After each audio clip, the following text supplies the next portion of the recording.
நன்றி. திருச்சிற்றம்பலம். திருமூலர் திருவடிகள் போற்றி போற்றி. திருமூலரின் திருமந்திரத்தில் 4ஆம் தந்திரத்தில் நவாக்கரி சக்கரம் பாடல் 1398 என்று பார்த்து கொண்டிருக்கின்றோம். பாடல் ஒலிக்கின்றது. சூலம் கண்டு ஒள்வாள் சுடற்பறை ஞானமாய் வேலம்பு தமருக மாக்கிழிவில் கொண்டு காலம்பு பாசம் மழு கத்தி கை கொண்டு கோலஞ்சே சங்கு குவிந்தகை எண்ணதே. சூலம் தண்டு ஒள்வாள் சுடர் பறை ஞானமாய் வேல் அம்புதமாக மா கிளி வில்கொண்டு கோல் அம்பு பாசம் மழு கத்தி கை கொண்டு கோலம் சேர் சங்கு குவிந்த கை என்னதே. இதன் விளக்கமாக சரவணையா தளத்திலிருந்து, தனது திருக்கரங்களை சாதகருக்குள் கொடுத்து சாதகருக்கும் உணர்வுகளுக்குமான பந்தத்தை அறுக்கும்படி பறந்து விரிந்து சாதகரை சுற்றி அருளுகின்ற இறைவியானவள் தனது 20 திருக்கரங்களிலும் 1 திரிசூலமும் 2 தண்டாயுதமும் 3 கூர்மையான வாளும் 4 சுடர் வீசும் நெருப்பும் 5 பேரறிவு ஞானமும் 6 வேலாயுதமும் 7 கோரைப்புல்லும் 8 மானும் 9 கிளியும் 10 வில்லும் 11 கோலும் 12 அம்பும் 13ஆவதாக பாசக்கயிறும் 14ஆவதாக மழுவும் 15ஆவதாக கத்தியும் 16ஆவதாக தனது அழகிய வடிவத்தோடு சேர்ந்தே இருக்கின்ற சங்கும் 17ம் 18மாக அபயம் கொடுக்கின்ற குவிந்த திருக்கரங்கள் 2ம் 19ஆவதாக மேல் நோக்கி முக்தியை குறிக்கின்ற விரலை நீட்டியும் 20ஆவதாக கீழ் நோக்கி சரணாகதியை குறிக்கின்ற விரலை நீட்டியும் இருக்கின்ற திருக்கரங்களை கொண்டு இருக்கின்றார். இப்படி தம்மை சுற்றி பாதுகாப்பாக 20 கரங்களில் 20 விதமான ஆயுதங்களை ஏந்தி நிற்கும் இறைவியை சாதகர் எண்ணி தியானித்துக் கொண்டே இருக்க வேண்டும். இது சரவணையா தளத்தில் கொடுத்திருக்கிற விளக்கம். தேவாரம் .org கொடுத்திருக்கிறதையும் பார்த்துட்டு வந்திருக்கோம். மேற்கூறிய சக்தி தன் கைகள் 20 மேற்கூறியவாறு பல சூலங்களுடன் தண்டு வாள் நெருப்பு மேலான ஞானமாகிய வேல் அம்பு தமருகம் கிளி வில் செண்டு தாமரை மலர் பாசம் மழு கத்தி சங்கு என்பன உள. இது தேவாரம் .org கொடுத்திருக்கிற விளக்கம். அம்மா கௌரி அம்மா வாருங்கள் அம்மா. நன்றி ஐயா. மிக அருமை. அவங்க அவ்வளோ 20ஐயும் லிஸ்ட் பண்ணி கொடுத்துருக்குறாங்க. ரொம்ப நல்லா இருந்ததுங்க. நன்றிங்க ஐயா. மந்திரம் ஒரு நிமிஷம்.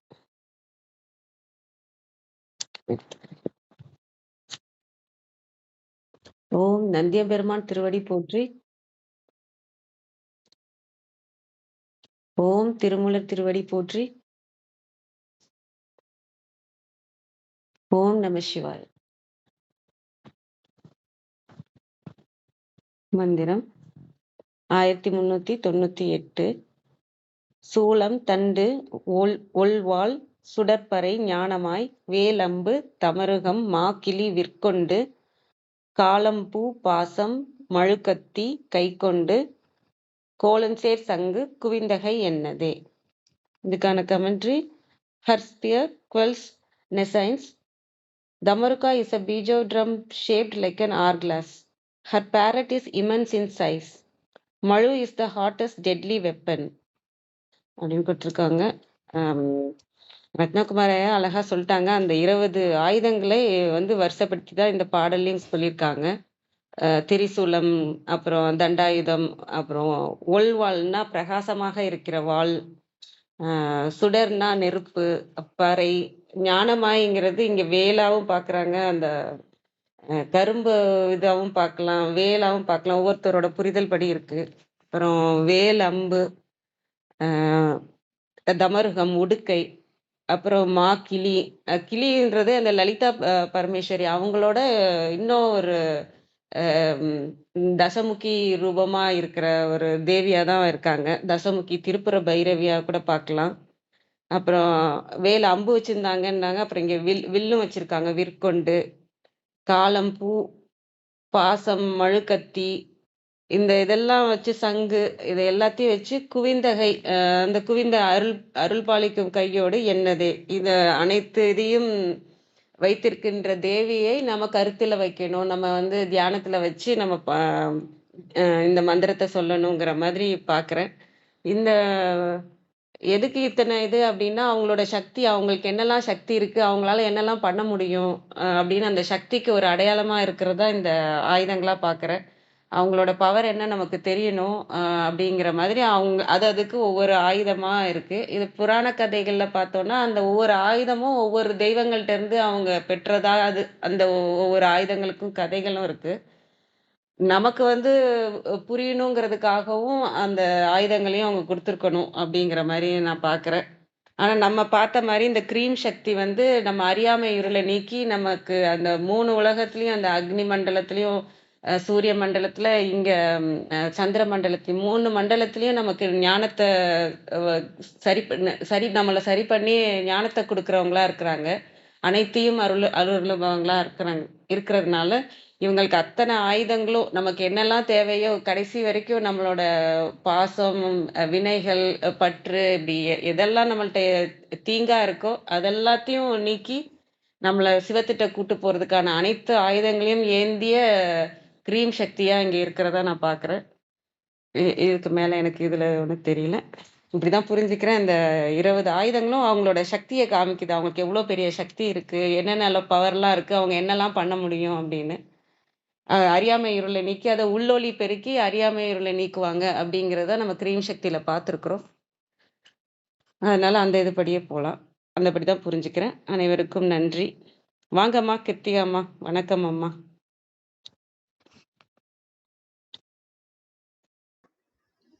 வணக்கம். அனைவருக்கும் இனிய காலை வணக்கம்.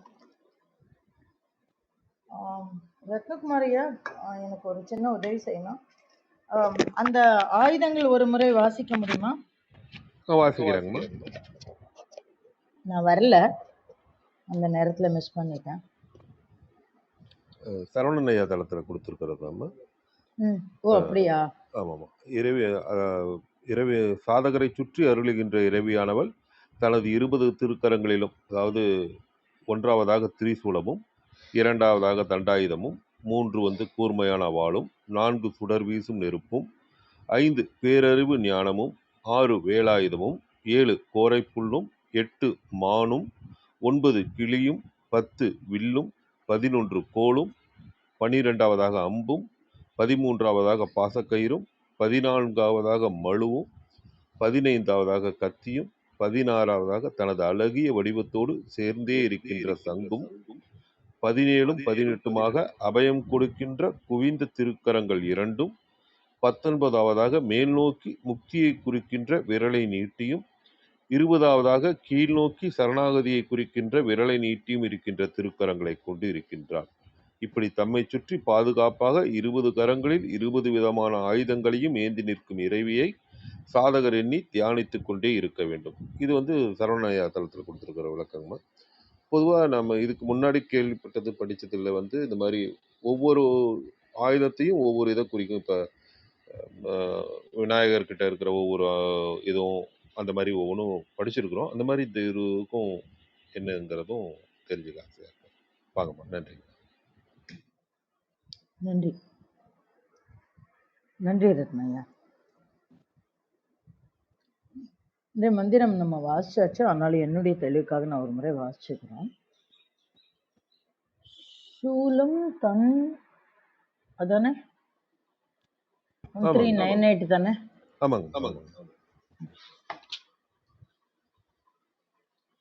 சூலம் தன் தொல்வாள் சுடர் மறை ஞானமாய் வேல் அம்பு தமருகம் கிளி விற்கொண்டு காலம் பூ பாசம் மழுகத்தி கை கொண்டு கோலஞ்சேர் சங்கு குவிந்தகை என்னதே அப்படின்னு சொன்னாங்க.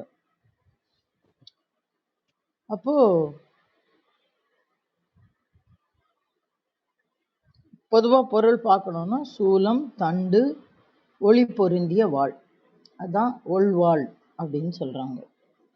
சுடர்மறை ஞானமாய் வேல் அப்படின்னா ஒளியை தரக்கூடிய சுடர்மறை, வேதம், மறைனா வேதம். அப்போ ஒளி தரவல்ல அனைத்து வேதங்களையும் உள்ளடக்கிய ஞானம் அப்படின்னு நம்ம புரிஞ்சுக்கலாம். ஞான வடிவாகிய வேல். அப்புறம் அம்பு தமருகம் மா கிளி வில் கொண்டு. அம்பு நமக்கு தெரியும், தமருகம் அந்த நம்ம என்ன சொல்லுவோம், உடுக்கைன்னு சொல்லுவோமா, அந்த உடுக்கை. மா கிளி அப்படின்னா பெருமையை உடைய கிளி. ஏன்னா கிளிங்கிறது ஞானத்தை சார்ந்ததை நம்ம பார்த்தோம். கிளி வில் தாங்கி காலம் பூப்பாசம் மழுக்கொத்தி கை கொண்டு. காலத்தை அவள் கையில் வைத்திருக்கிறாள். பூ பாசம் மழு கத்தி ஆகியவளை கையில் ஏந்தி கோலம் சேர் சங்கு குவிந்த கை என்னதே அப்படின்ற. அழகிய சங்கு, அப்ப சங்கு என்ன, அப்புறம் அபயவரதமாக விளங்கக்கூடிய கைகள் அப்படின்னு சொல்றாங்க. குவிந்த கை அப்படின்னா ஏற்கனவே நம்ம பார்த்தோம். குவிந்த அப்படின்னா சேர்ந்த. அப்போ அவள் எதற்காக அந்த கையை சேர்த்து வைத்திருக்கிறாள், எதற்காக சேர்க்கிறான்னா எப்ப சேர்ப்பா அப்படின்னு நம்ம பார்த்தோம். இதை யாருக்காவது ஒருவருக்கு ஏதாவது கொடுக்கும்போது 2 கை எடுத்து நம்ம குவித்து தான் சேர்ப்போம் இல்லையா, அவங்களுக்கு கொடுப்போம். அதனாலதான் குவிந்த கை. இது ஒரு 10 பாடல் முன்னாடி பார்த்தோம் நம்ம. குவிந்த கை எண்ணதே, அதையே எண்ணிக்கொள் அப்படின்னு சொல்றாங்க. இப்ப இது எல்லாமே தத்துவ ரூபமாக இருக்கக்கூடிய விஷயங்கள் தான். நம்ம ஒன்னொன்னுக்கும் ஒரு ஒரு பொருள் ஏற்கனவே நம்ம பார்த்திருக்கோம். என்ன பார்த்திருக்கோம்? கிளினா ஞானம் அப்படின்னு பார்த்தோம். சரி, வரிசையாவே பார்த்துடலாம். நம்ம இந்த இத்தனை கைகளையும் உடையவள் யாராக இருக்கிறாள் அப்படின்னாக்க தேவியாக இருக்கிறாள் அப்படின்னு சொன்னோம். சூலம் அப்படின்னு சொல்றாங்க. இந்த சூலம்ங்கிறது என்ன? கௌரிமா சொன்ன மாதிரி நம்ம பார்த்திருக்கோம் தேவி பாகவதத்துல இந்த ஆயுதங்கள் எப்படி அவளுடைய கைகளுக்கு வருகிறது அப்படின்னு பார்த்தோம் இல்லையா. அத்தனை தேவரும் தன் ஆயுதம் கை கொண்டு தேவியை பணிந்து அவங்களுக்கு கொடுத்தாங்க அப்படின்னு சொல்லி வரும் தேவி பாகவதத்துல. அப்போ என்ன சொல்றாங்க, இந்த திரிசூலம் யார்கிட்ட இருந்து வருது அப்படின்னா சிவனுடைய கையில இருந்து. அப்ப சூலம் எதை குறிக்கக்கூடியது அப்படின்னா நம்மிடம் இருக்கக்கூடிய 3 குணங்களை குறிக்கக்கூடியது. தமோ ரஜோ சத்வ குணம் அப்படின்னு சொல்லலாம். இடக்கலை, பிங்கலை, சுழுமுனை, இப்படி சொல்லலாம். நம்ம இந்த 3 அப்படிங்கிறதுக்கு நிறைய பிரிவுகள் நம்ம பார்த்திருக்கோம். 2ஆக துவைதமாக இயங்கக்கூடிய பல விஷயங்கள் இருக்கும்போது 3ஆக இருக்கக்கூடிய 3 விஷயங்கள் நம்ம பார்த்திருக்கோம். அலைமகள், மலைமகள், கலைமகள், இந்த மாதிரி 3 திரிசக்தி அப்படிங்கிற ஒரு விஷயமே நம்ம ஒரு பகுதியில நம்ம பார்த்தோம், முன்னாடி பார்த்தோம். 3ஆக எதுவெல்லாம் பிரிந்திருக்கிறது அப்படின்னு நம்ம பார்த்தோம். அப்போ அதையெல்லாம் குறிக்கக்கூடியது. அதுல இதுல நடு அப்படின்னு எதுவுமே கிடையாது. கடைசியா எப்ப பார்ப்போம் அப்படின்னா அந்த சுழுமுனையில கூட நேத்திக்கு நம்ம பார்த்தோம், அந்த மூச்சானது ரொம்ப லகுவா இயங்கணும் அப்படின்னு சொல்லி. அப்போ 3ஆக பிரிந்திருக்கக்கூடிய அனைத்துமே அவளுடைய திரிசூலங்கள் அப்படின்றதான். இதனாலதான் நம்ம என்ன பண்ணுவோம் அப்படின்னாக்கா இந்த சந்தியா காலம் 2 வேளைகளுக்கு இடைப்பட்ட காலங்களை அந்த சந்தியான்னு சொல்லிட்டு அந்த சந்தியா காலம் சுழுமுனையை குறிக்கக்கூடியது அப்படின்னு சொல்லி அந்த நேரத்துல நம்ம தியானம் பண்ணணும்லாம் சொல்லுவாங்க. ஸோ இந்த 3 திரிசூலம், சூலம் அப்படின்னு சொல்லியாச்சு. இந்த சூலம் எதுவாக இருக்கிறது அப்படின்னு நம்ம பார்த்தாச்சு. அதற்கப்புறம் ஒள்வாள் தண்டு அப்படின்னு சொல்றாங்க. தண்டுனா என்ன அப்படின்னா அவ என்ன கையில தண்டா என்ன வச்சிருக்கா அப்படின்னாக்க தண்டம் அப்படின்னு சொல்லுவோம். இந்த தண்டம் என்பது என்ன? தண்டிக்கக்கூடியது தண்டம், தன்னை காத்து கொள்ளக்கூடியது தண்டம், அவ்வளவுதான். அதான் தண்டு. அது என்ன அப்படின்னு பாத்தீங்கன்னாக்க இது control. It's a total control. யாரெல்லாம் தண்டம் வச்சிருப்பாங்க அப்படின்னாக்க தன்னை கணிக்க தெரிந்தவர்கள், தன்னை அவங்களுக்கு ஒரு அடையாளம். ஏன்னா அந்த காலங்கள்ல இந்த காலம் மாதிரி நமக்கு இதெல்லாம் கிடையாது. என்ன சொல்றது, உடையில ஒரு பெரிய வித்தியாசம்லாம் கிடையாது. என்ன வச்சிருப்பா, என்ன இருக்கும், நம்ம எல்லாரும் மாதிரி அவங்களும் நார்மலா நம்ம எப்படி உடை உடுத்தி இருக்கிறோமோ கிட்டத்தட்ட அப்படிதான் யோகியர்களும் உடை உடுத்திருப்பாங்க. ஒரு சிலர் ஒரு துணி உடுத்திருப்பாங்க, அதாவது ஒரே துணியை 2 பக்கமாக கட்டியிருப்பாங்க. ஒரு சிலர் 2 துணிகள் அணிந்திருப்பாங்க. அணிகலன்களை தவிர்த்திருப்பாங்களே தவிர ஒன்றும் ஒரு பெரிய இது வராது, வித்தியாசம் இருக்காது. அப்போ என்ன அர்த்தம் அப்படின்னாக்கா, அவர்களை வேறுபடுத்தி காட்டக்கூடியது இந்த தண்டம். அப்ப யாரு தண்டம் வச்சிருக்காங்களோ அவங்களுடைய இது என்ன அப்படின்னாக்கா தெரியும் அவங்களுக்கு, இவங்க தன்னை கட்டுப்படுத்தியவர்கள் அப்படிங்கிற ஒரு விஷயம் அவங்களுக்கு நமக்கு புரிய ஆரம்பிக்கும். அடுத்தாப்புல என்ன சொல்றாங்க, ஒள்வாள் அப்படிங்கிறாங்க. அப்போ இந்த இடத்துல தண்டம்ங்கிறது கண்ட்ரோல் பண்ணக்கூடியது. ஒள்வாள் அப்படின்றாங்க. ஒள்வாள்னா ஒளி பொருந்திய வாழ்.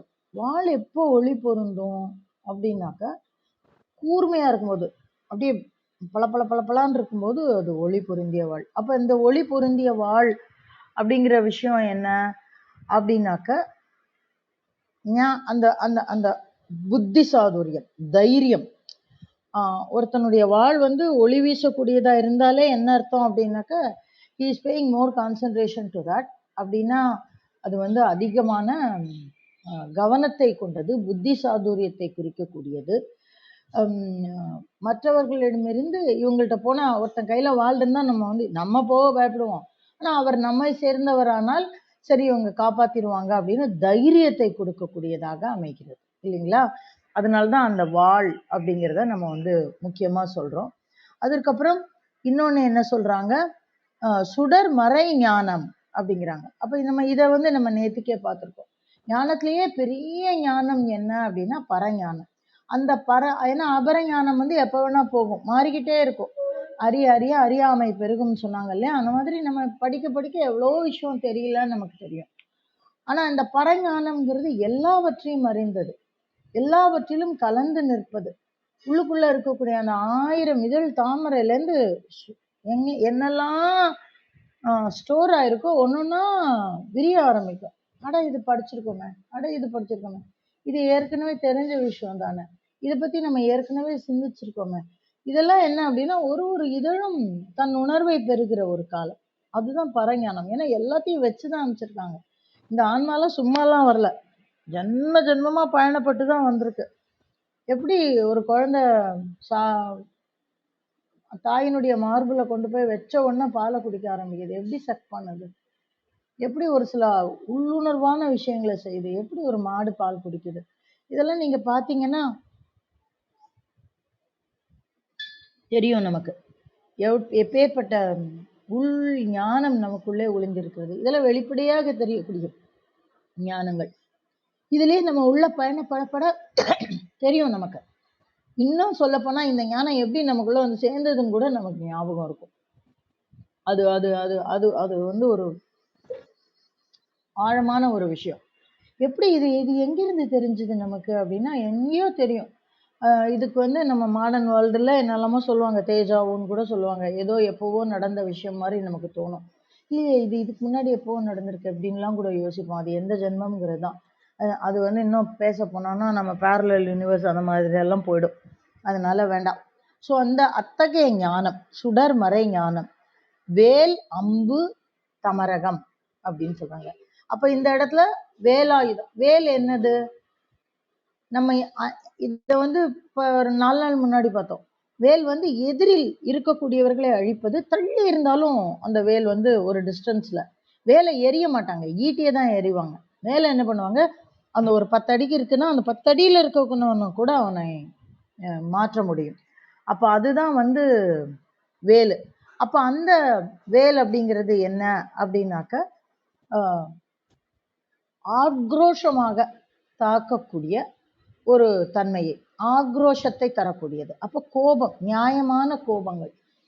நீங்க பாத்தீங்கன்னா சொல்லுவாங்க, ஞானத்திலே பெரிய ஞானம் என்ன அப்படின்னா, அநீதி நடக்கும்போது பார்த்துட்டு இருக்கக்கூடாது, பேசணும், ஆக்ரோஷமா பேசணும். அந்த அறக்கோபம், அறச்சீற்றம்னு எல்லாம் நம்ம சொல்றோம் இல்லையா, இந்த மாதிரி சொல்லக்கூடிய விஷயத்தை தான் நம்ம வேல் அப்படின்னு நம்ம பண்றோம். யாராவது வந்திருக்காங்களா? நான் வாட்டு பேசிட்டே போறேன். ஆமா, விந்தியம்மா தான் இருக்காங்க. வேற யாரும் நீங்க பேசுங்க. ஓகே. ஏன்னா நான் தொடர்ந்து அதிக டைம் எடுத்துட்டு இருக்கேன், அதனால சொல்றேன். அதற்கு பிறகு கோல் அப்படிங்கிறது, இந்த தண்டம் வேற கோல் வேற. தண்டம்ங்கிறது சின்னதா தான் இருக்கும், ஒரு அளவுக்கு தான் இருக்கும். கோல்ங்கிறது நல்ல பெருசா இருக்கும். நீங்க பாத்தீங்கன்னா நிறைய படங்கள்ல கூட பார்த்துருப்பீங்க, இந்த காவல்காரன் எல்லாருமே கோல் வச்சிருப்பாங்க, அதாவது காவலை குறிக்கக்கூடியது. அப்போ இந்த இடத்துல தண்டம்ங்கிறது தன் கட்டுப்பாட்டை குறிக்கக்கூடியது, இந்த கோல் என்பது மற்றவர்களை கட்டுப்படுத்தக்கூடிய தன்மை. அப்போ ஒரு குரு கிட்ட போனா நம்ம எல்லா புலன்களும் அடங்கி ஒடுங்கி ரொம்ப அமைதியா அவங்க முன்னாடி உட்காந்துருப்போம். அப்போ அதுதான் அந்த கோலுக்கு உண்டான ஒரு தன்மை. தண்டம் குட்டி, கோல் பெரியது. அப்போ இது தண்டம் தன்னை கட்டுப்படுத்தக்கூடியது அப்படிங்கிற அடையாளம். கோல் என்பது நான் உன்னை கட்டுப்படுத்துவேன் அப்படின்னு சொல்லக்கூடிய ஒரு அடையாளம். அதனால அந்த இடத்துல வந்து கோல் சொல்றோம். அதற்கு பிறகு கோரை புல் அப்படின்னு சொல்றாங்க. இந்த கோரை புல்லுக்கு ஒரு தன்மை உண்டு. என்ன அப்படின்னாக்க, புல்லும் அப்படின்றாங்க. வேலம்பு தமருகம் மாக்கிளி விற்கொண்டு, வில்லு கொண்டு அப்படின்னு சொல்றாங்க. அம்பு அப்படின்னா என்ன அப்படின்னா, இந்த வில்லும் அம்புமே என்ன, எதை குறிக்கக்கூடியது அப்படின்னாக்க, நம்மளுடைய அந்த நீங்க வில்ல பாத்தீங்கன்னா, அம்பு பாத்தீங்கன்னா விடுறவங்களுக்கும் எனர்ஜி இருக்கணும், அதாவது அவர்களுக்கும் ஆற்றல் இருக்க வேண்டும். அந்த ஆற்றலுக்கு தக்கவாறு தான் அந்த வில்லு பாயும். அப்போ யாராவது ஒருத்தர் வில்லு அம்பு வச்சிருக்கிறாங்க அப்படின்னா ரெண்டு விஷயம் நமக்கு புலப்படும். தூரத்தில் இருக்கக்கூடிய, மிக தூரத்தில் இருக்கக்கூடிய விஷயங்களை கூட இவர்களால் கண்ட்ரோல் செய்ய முடியும் அப்படிங்கிறது, காக்க முடியும் அப்படிங்கிறது ஒண்ணு. ரெண்டாவது, இவர்கள் ஆற்றல் மிகுந்தவர்கள். ஏன்னா அந்த வில்லு போடும்போது நீங்க தெரியும், நீங்களே ஒரு வில்லு அம்பு பவ் அண்ட் ஆரோ வச்சுட்டு அந்த எவ்வளோ கூர்மையான அந்த கவனம் சிதறாத தன்மை, அது அது வந்து வில்ல அந்த அம்பை குறிக்கக்கூடியது, அந்த அம்பு போகக்கூடிய வேகத்தை குறிக்கக்கூடியது. அது எல்லாமே, இந்த ஆற்றல் எல்லாமே நமக்குள்ள இருக்கக்கூடியது. அப்ப அந்த ஆற்றலை சொல்லக்கூடியது வில்லம்புக்கு. அதை தான் ஒரு அடையாளமா நம்ம வச்சுக்கலாம். தமருகம் அப்படின்னாக்கா உடுக்கை அப்படின்னு நம்ம பார்த்தோம். இந்த தமருகம் அப்படிங்கிறத எதை குறிக்கக்கூடியது அப்படின்னாக்க, ஒரு தமருகத்தோட தன்மை தெரியும் உங்களுக்கு. இரண்டு பக்கமும் அந்த நாடா வந்து போய் அடிச்சு வந்துகிட்டே இருக்கும். அதனுடைய சவுண்ட் வந்து மாறவே மாறாது. அது வந்து காற்றை அசைக்கக்கூடியது. நம்மை சுற்றி நிற்கக்கூடிய அந்த நம்மை இங்கதான் அந்த பேரலல் யூனிவர்ஸ் எல்லாம் வரும். இன்னும் ஒரு பக்கத்துல பார்த்தா அது வந்து நம்மிலிருந்து பிரபஞ்ச ஆற்றலை வரவழைக்கக்கூடியது, நாதத்தோடு தொடர்புடையது. அந்த நாதத்திலையும் எந்த நாதம் அப்படின்னா ருத்ரநாதம் அப்படின்னு சொல்லக்கூடிய, நம்மை சுற்றி இருக்கக்கூடிய எதிரிகளை விளக்கக்கூடியது. இப்படி அடிச்சுட்டே இருக்கும்போது அந்த காற்றை கிழித்து கொண்டு வரக்கூடிய அந்த சப்தத்திற்கு ருத்ரநாதம் என்று பெயர். அதனால்தான் அதை வந்து நம்ம வந்து தமருகம், அது வந்து எல்லாரும் கையில வச்சிருக்க மாட்டாங்க. ரொம்ப தீவிர உபாசகர்கள், கொஞ்சம் ஆழ்ந்து உபாசிக்கக்கூடியவர்கள், காளி சார்ந்த விஷயங்கள், ருத்ரன் சார்ந்த விஷயங்கள் அப்படி போறவங்க இந்த தமருகம் யூஸ் பண்ணுவாங்க. அதுக்கப்புறம் கிளி ஏற்கனவே பார்த்தோம், ஞானம் அப்படின்னு பார்த்தோம், வில்லு பார்த்துட்டோம். அதற்கு பிறகு என்ன இருக்கு,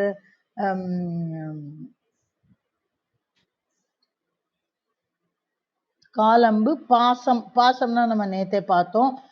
இந்த உலகத்தோடு ஒட்டிய விஷயங்கள், இந்த உயிரோடு ஒட்டிய விஷயங்கள், இந்த உலக இச்சை, உடல் இச்சை, இதெல்லாத்தையும் கழிக்கக்கூடிய, இந்த அனைத்தையும் தாண்டக்கூடியது மழு, கத்தி அப்படின்னு சொல்றாங்க. இந்த ரெண்டு விஷயமும் வேற. மழு வேற, கத்தி வேற. ஏன்னா மழு அப்படிங்கிறது வந்து குருவாளை ஒற்றது,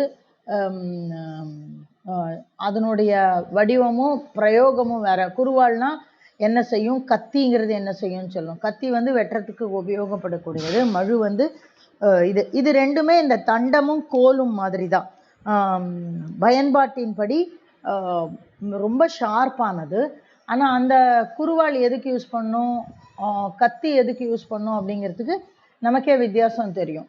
அந்த மாதிரி இது வந்து கூர்மையை குறிக்கக்கூடியது. எது கூர்மையாக இருக்கிறதுன்னா ஞானம் கூர்மையாக இருக்க வேண்டும்.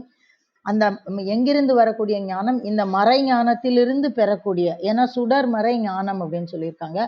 அங்கிருந்து வரக்கூடியது. கோலம் சேர் சங்கு, இத்தனையும் இவ்வளோ பயங்கரமான ஆயுதங்களை சொல்லிட்டு அடுத்தாப்புல என்ன சொல்றாங்க, கோலம் சேர் சங்கு அப்படின்னு சொல்றாங்க. அப்ப கோலம் சேர் சங்கு அப்படின்னா இந்த இடத்துல என்ன அப்படின்னா நாதத்தை குறிக்கக்கூடியது. சங்கு என்பது நாதம். நாதம் வந்து ஆகாய தத்துவத்தை நம் உள்ளே கொண்டு நிரப்பக்கூடியது. இத்தகைய விஷயத்த சொல்றதுதான் சங்கு. இது அவ்வளோத்தையும் குவிந்த கை என்னது, இதையோட சேர்ந்து இதையெல்லாம் தரக்கூடிய அவளுடைய அபயஹஸ்தங்களை நாம் வந்து எண்ண வேண்டும் அப்படின்னு தேவியினுடைய ஸ்வரூபத்தை சொல்வதன் மூலமாக அவள் நமக்கு என்னவெல்லாம் தருகிறாள் அப்படின்னு சொல்றாங்க. இப்ப நீங்க நம்ம நாளைக்கு கோயிலுக்கு போனோம்னா ஒரு அஷ்டபுஜ துர்க்கையோ, ஏன்னா இங்க பொறுத்த வரைக்கும் நம்ம வந்து 16 தான் மேக்சிமம் பார்த்திருப்போம். அஷ்டபுஜம் தான் நம்ம மேக்சிமம் பார்த்திருப்போம். 20 கைகள் நம்ம வந்து பார்த்திருக்க மாட்டோம். நம்ம வந்து இதெல்லாம் மனசுல வச்சு கேட்கலாம் அவகிட்ட. இதுல வந்து நம்ம எதை பார்த்திருக்க மாட்டோம் அப்படின்னா, எனக்கு தெரிஞ்சு நான் பார்த்த அளவுல புல் வச்சிருக்கிறத பார்த்திருக்க மாட்டோம். மிச்சப்படி எல்லாமே இருக்கும். அதே மாதிரி இந்த கிளி வந்து முன்ன பின்ன மாறுபடும் தேவியருக்கு. காளியினுடைய கையில வந்து நம்ம கிளி பார்த்திருக்க மாட்டோம். ஆயுதங்கள் தான் இருக்கும். நான் சொன்ன மாதிரி தேவியருடைய நான் சொன்னேன் இல்லையா, அந்த இதுக்கு போனோம்,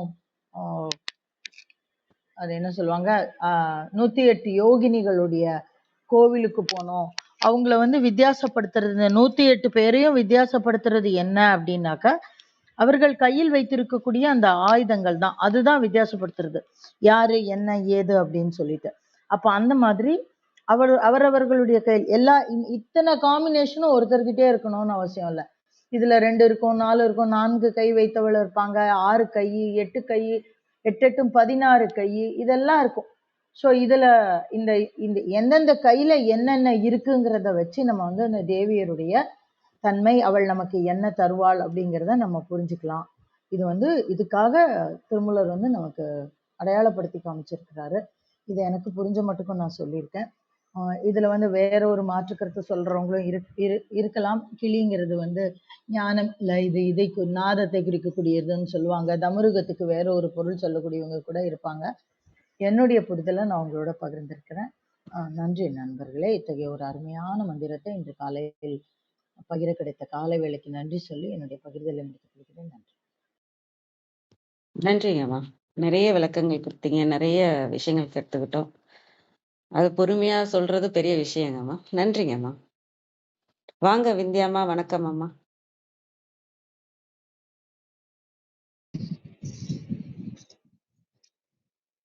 அனைவருக்கும் வணக்கம். ஓம் சிவசக்தி போற்றி, ஓம் திருமூலரே போற்றி. 1398வது திருமந்திரம். தேவியின் திருக்கோலம். திருமந்திரம்.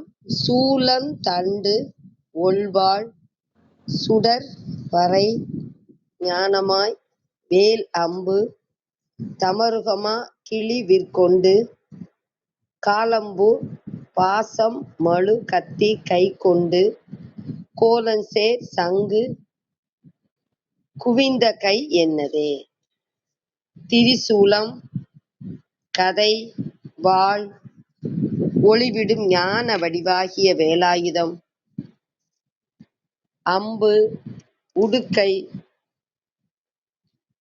கிளி வில் நீண்ட காம்புடைய தாமரைப்பூ பாச கயிறு மழு கத்தி அழகிய சங்கும் கொண்டு தனது திருவடி சுட்டி நிற்கும் திருக்கோலமுடையவளாய் விளங்கும் அன்னையை எண்ணி துதிப்பாயாக.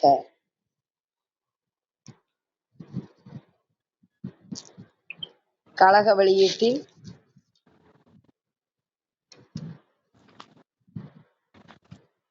குறித்த திருக்கைகள் இருபதன் கண்ணும் கருதத்தக்க சில கருவிகள் ஈண்டு கூறப்படுகின்றன.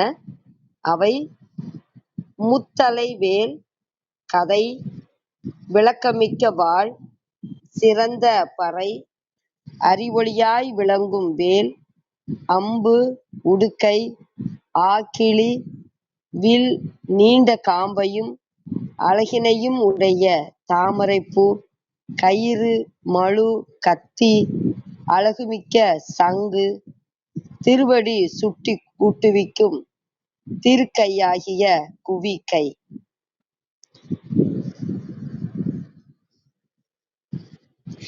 பராசக்தி மீது பாரதியார் அருளிய பாடல். மலையிலே தான் பிறந்தாள், சங்கரனை மாலையிட்டாள், உலையிலே ஊதி உலக கனல் வளர்ப்பாள், நிலையில் உயர்ந்திடுவாள், நேரே அவள் பாதம் தலையிலே தாங்கி தரணிமிசை வாழ்வோமே. அனைவருக்கும் நன்றி, வணக்கம். சிவசிவ. திருச்சிற்றம்பலம். மிக்க நன்றிங்கம்மா. நிறைய விளக்கங்கள் கேட்டிருக்கோம். அது மாதிரி நீங்க தண்டுக்கு கதைன்னு சொன்னீங்க, அதுவும் நல்ல பார்வை. நன்றிங்கம்மா. நிறைய பார்வை பார்க்கவும் நிறைய விளக்கங்கள் கிடைச்சிருக்கு. வேற யாருக்காவது கேள்வி ஏதாவது இருந்தாலும் சொல்லலாம். உங்களோட கருத்து, இந்த பாடலுக்கான கருத்து ஏதாவது, உங்களோட புரிதலையும் பகிர்ந்துக்கலாம். இப்போ அம்மா சொன்ன மாதிரி தண்டாயுதம்ங்கும் போது நான் முதல்ல அதை கதை அப்படிங்கிறத நான் நினச்சிருந்தேன். அப்புறம் அதுக்கப்புறம் தண்டம்னு பார்க்கும்போது அது கையில் வச்சிருக்கிற தண்டத்தை குறிக்குதா இல்லை தண்டாயுதம்னு சொல்கிற அந்த கதையை குறிக்குதா அப்படின்னு ஒரு சந்தேகம் இருந்தது. இது இரண்டையுமே தான் குறிக்குது இல்லைங்களாம்மா? தண்டாயுதம் வந்து உம், ஆஹ், கதைய சொல்லுவாங்க. தேவியினுடைய கையில அந்த கதை கூட இருக்கும். அந்த அவள் வந்து, ஆனா அந்த ஓங்கிய கதை இருக்காது. அது வந்து குவிந்த கையா தான், கீழே ஊனி இருக்கிற மாதிரி தான் ஒரு சில இடங்கள்ல தேவிக்கு கதை இருக்கும். அதான் சொல்றேனே, விதவிதமான அது வேற. கதைக்கு உண்டான தன்மை வந்து வேற, ஆற்றலை குறிக்கக்கூடியது. இப்ப நம்ம பீமன் அப்படின்னா அவனை வந்து கதையோட தான் நம்ம அடையாளம் காணுவோம். அனுமன் அப்படின்னா கதையோட தான் அடையாளம் காணுவோம். ஸோ அது வந்து ஆற்றலை குறிக்கக்கூடியதா பார்க்கலாம். தண்டம்ங்கிறது வந்து அதுவும் ஆற்றல் தான், ஆனா மன ஆற்றல், அந்த நம்ம கண்ட்ரோல் பண்ணக்கூடியது அப்படிங்கிறத குறிக்கிறதா இருக்கும். அதான் ஒரு ஒரு இது ஆயுதங்களுக்கும் ஒரு ஒரு பார்வை இருக்கு, அவ்வளவுதான் வித்தியாசம். நன்றிங்கம்மா, நன்றிங்கம்மா. நிறைவு செய்து கொள்ளலாமா? கொள்ளலாமா? நன்றி.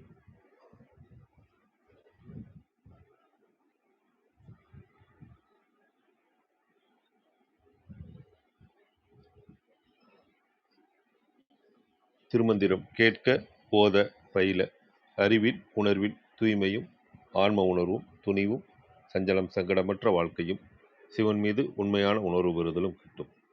தான் பெற்ற இன்பம் பெருக இவ்வையகம் என்ற திருமூலரின் கூற்றுக்கேற்ப வந்திருந்து கருத்துக்களை பகிர்ந்து கொண்ட சான்றோர்களுக்கும் மெய்யன்பர்களுக்கும் மிக்க நன்றி.